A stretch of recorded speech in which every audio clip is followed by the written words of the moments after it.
Bonjour et bienvenue dans cette nouvelle capsule, la dernière de cette deuxième étape qui concernait la reliance, donc tout ce qui tournait autour de la conscience. Bon, bien sûr, je le rappelle, ce sont que des petites capsules, c'est vraiment pour amorcer des petites prises de conscience. Mais si vous désirez approfondir et explorer ça en profondeur, je vous invite à rejoindre l'espace membre qui est privilégié parce que je me dédie vraiment à vous accompagner tout au long de cette envie d'exploration, de mieux vous connaître et de reprendre un petit peu les rênes de votre vie en main. Donc là, je vous accompagne donc dans l'espace membre La Voix de l'Être et donc vous retrouverez le lien dans la description. Donc avant d'entamer la troisième partie sur l'aspect créatif, créateur de notre vie, où là on va reconnecter avec notre être créateur. Donc ici on termine avec les émotions. Donc que j'ai nommé les éclaireuses de chemin. J'ai toujours du mal à parler des émotions parce que c'est très vaste, il y a énormément de ressources, mais j'aime bien de faire ce petit rappel qui est à chaque fois empreint d'une sorte de guidance, de canalisation, mais c'est comme si je communiquais avec les émotions. Je les vois comme des indicatrices, des éclaireuses. J'aime bien ce mot éclaireuse. Vraiment ces petites lumières qui interviennent, qui clignotent comme ça pour nous signaler. Parce que le signal d'alarme c'est un peu trop bruyant, un peu trop criard comme ça. Donc les éclaireuses c'est vraiment des...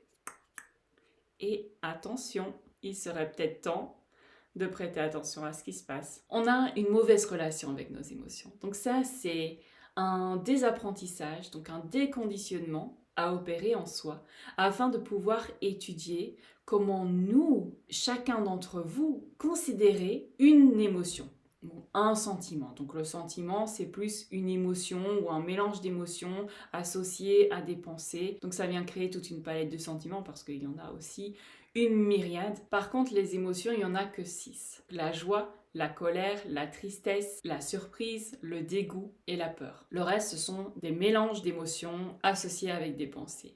Voilà.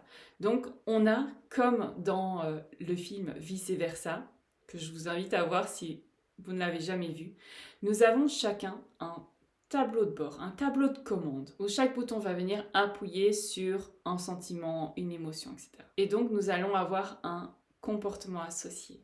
Donc c'est très important de définir déjà ce que veut dire pour vous, par exemple, la joie. Comment s'exprime la joie chez vous?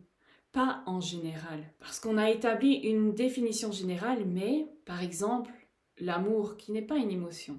L'amour, comment s'exprime l'amour chez vous? Comment vous avez envie que l'amour soit exprimé dans une relation? Comment vous vous exprimez l'amour que vous ressentez pour les autres? Comment désirez-vous que les autres expriment l'amour qu'ils ressentent envers vous? Là, vous allez vous apercevoir que nous exprimons nos sentiments, nos émotions différemment. Si on se compare à d'autres personnes, ben là, on va venir se déconnecter à nos ressentis. Et donc, on va poser une mauvaise interprétation sur ce qu'on ressent et sur ce qui se passe en soi. Les émotions, quand elles arrivent, ce sont des messagères. C'est vraiment pour nous indiquer une information par rapport à une situation extérieure ou intérieure. Par exemple, si vous replongez dans un souvenir ou si vous pensez à une situation, un rendez-vous qui doit arriver ou je sais pas, une situation future, eh bien là vous allez provoquer une émotion. Donc que vient dire l'émotion qui surgit?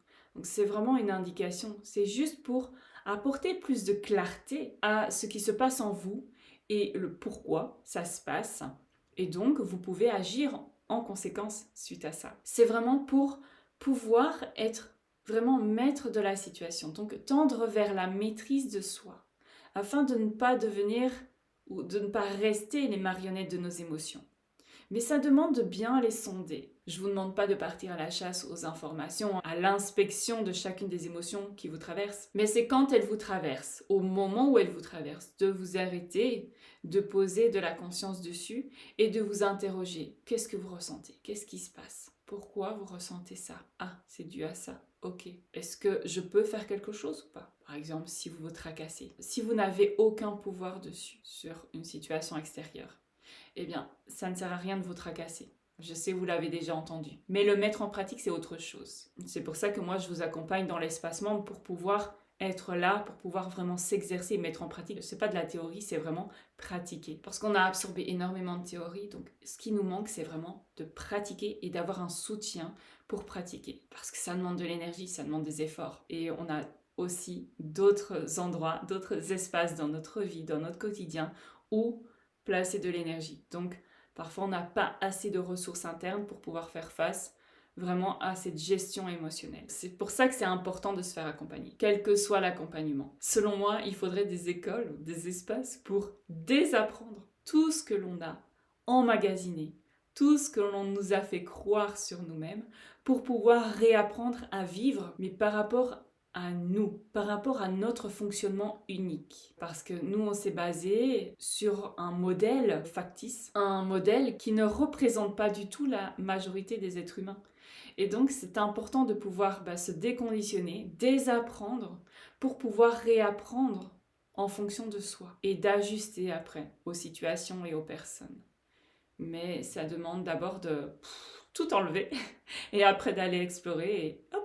Mais ça se fait avec les situations qui se présentent. Donc on le fait au fur et à mesure. Soyez attentifs à ces petites éclaireuses qui apparaissent. Essayez d'observer les moments où elles apparaissent, ce qui s'est passé, pourquoi, ce que vous avez ressenti, ce que vous avez pensé, et donc de voir ce que vous pouvez faire avec ça. Déjà d'identifier ça, ça vous permet de reprendre un petit peu les rênes, de reprendre un petit peu plus de maîtrise. Et à ce moment-là, vous pouvez faire appel à toutes sortes d'outils, peut-être pour vous temporiser, pour pouvoir vous apaiser et pour pouvoir faire appel à votre raisonnement s'il y a lieu d'être. Et surtout, de ne pas partir dans des mauvaises interprétations qui ne vont venir que rajouter de l'huile sur le feu. Et donc ça va amplifier vraiment votre état émotionnel et ça ne vous permettra pas d'être dans votre discernement pour pouvoir vivre la situation comme elle aurait peut-être dû se vivre et pas créer un effet boule de neige. Donc voilà, je vous encourage vivement à prendre des notes, à observer, vraiment consigner dans un carnet votre tableau de bord des émotions, votre tableau de bord des sentiments. Déjà de leur octroyer une définition, la vôtre, selon leur mode d'expression, comment elle s'exprime pour vous, pas pour quelqu'un d'autre. C'est bien si on fait ça en famille, c'est génial parce que du coup, on peut mieux répondre aux besoins des uns des autres, on peut mieux se comprendre aussi. Et puis, ceux qui ne vivent pas les émotions de la même façon que nous, ou certaines émotions, certains sentiments de la même manière, ils vont pouvoir nous aider. Et ce seront des alliés et plus des adversaires. Ça, c'est beau. Ça, c'est devenir vraiment co-créateur et vraiment de nouer des relations porteuses, élévatrices, nourrissantes. Et on en a tous besoin. Voilà, donc faites ça. Et puis, on se retrouve pour entamer la 3e étape, donc l'aspect création que j'ai nommé Radiance. On se retrouve très vite pour une nouvelle capsule. À bientôt.